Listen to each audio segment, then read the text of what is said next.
Pada hari pertama bekerja pasca libur lebaran Hari Raya Idul Fitri, kantor Dukcapil Kabupaten Ogan Ilir dipenuhi oleh masyarakat yang datang untuk melakukan pengurusan surat administrasi.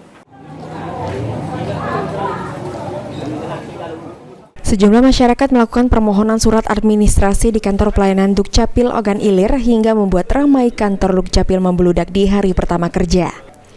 Dengan kondisi ini membuat sejumlah masyarakat terpaksa berdiri untuk mengantri di pelataran parkiran motor depan Dinas Dukcapil Ogan Ilir. Kedatangan masyarakat ke kantor Dukcapil ini untuk mengurus sejumlah surat berupa IKTP, surat kelahiran dan juga surat kematian. Tidak usah pakai calon, langsung saja dengan kami, tugas operator kami siap, pastinya lengkap bawa berkas lengkap.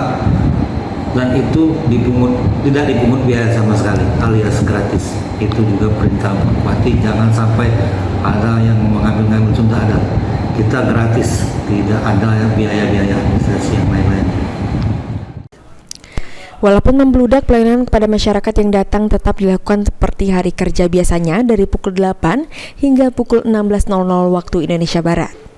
Masyarakat yang akan mengurus dihimbau untuk tidak melakukan pengurusan surat administrasi melalui calo karena kepengurusan dan pembuatan surat tidak dipungut biaya alias gratis.